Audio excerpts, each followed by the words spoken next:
Alors merci à Fanny, François, Valérie et Erwan d'être passés. Comme ça, ma journée n'est pas perdue et j'ai vu du monde et ça fait plaisir.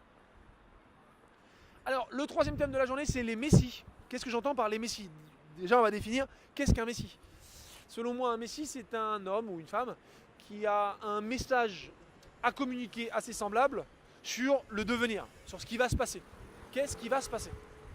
Ça, c'est le messie. Il te dit, bah, il va se passer ça. La vraie question pour moi, c'est pas de savoir ce qu'est un messie ou si un tel ou un tel est un messie ou n'est pas un messie. La vraie réflexion, la vraie question à propos des messies, c'est est-ce que vous, est-ce que moi, est-ce que nous sommes prêts à écouter, à entendre et à accepter ce que le Messie a à dire, son message? Est-ce qu'on est prêt à l'accepter? C'est une question qui a le mérite d'être posée. Est-ce qu'on est prêt à accepter ce que les Messies ont à dire? Parce que des Messies, moi je vous en fournis à l'appel.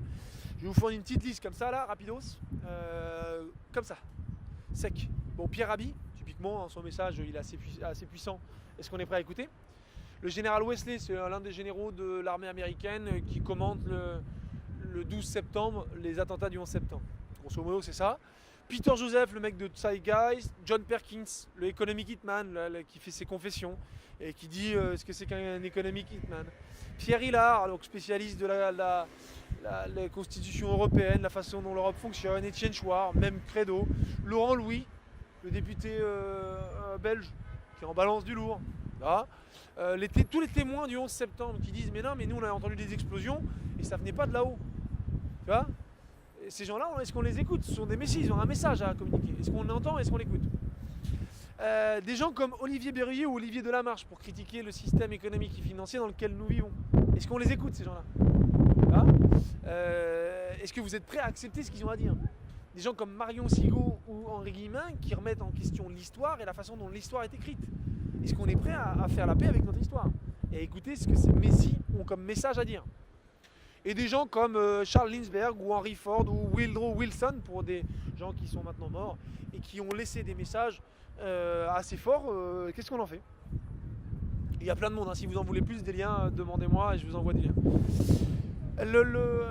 Une fois que vous avez compris que tous ces messies, ils ont un message que si tu les lis ensemble, c'est un message global beaucoup plus fort et beaucoup plus intéressant. Tu comprends que le monde meilleur, utopique jusqu'alors, devient rationnel dès lors. À partir du moment où tu as regardé tous ces messies, tu as compris quel était leur message et que tu as accepté et validé que leur message était vérifié et vérifiable, à ce moment-là, le monde utopique devient rationnel et un choix rationnel pour l'humanité. Ça devient le choix logique, la raison. La raison devrait nous faire dire, tiens, écoutons ces messies, le message qu'ils ont à communiquer, il est plutôt vrai. Parce que le problème du messie, en fait, le problème du concept du messie, c'est que c'est un mec, en général, qui a un message à communiquer sur le devenir, mais souvent il est complètement déphasé de l'actuel, de l'ici maintenant. C'est le mec qui dit, ouais, c'est le cataclysme, la fin du monde arrive, le monde va s'effondrer. Bah, les mecs qui sont en train de faire leurs courses, ils ont envie de lui dire, mais de quoi il parle? Lui, il est con, quoi, tout va bien, là. On est en train de faire nos courses et l'autre, il est en train de dire que le monde va s'effondrer. Donc le messie, c'est ça le problème. C'est que, bon, est-ce que tu vois, il annonce généralement quelque chose qui n'est pas... Donc est-ce qu'on est prêt à accepter? Est-ce qu'on a envie d'écouter? Est-ce qu'on est prêt à accepter? Sachez que plus nous serons messie, plus nous aurons de gens à communiquer ce message d'entraide et de comprendre, de prendre conscience collectivement, à ce moment-là, plus on pourra aller vite, quoi, et changer les choses. Donc les messies recrutent, messinisez-vous, devenez messie. Communiquez des messages auprès de vos proches, vous êtes un petit messie, auprès de la population mondiale, vous êtes un grand messie. Si vous êtes quelqu'un d'influent, voilà, exprimez-vous et devenez messie à dire là on fait n'importe quoi.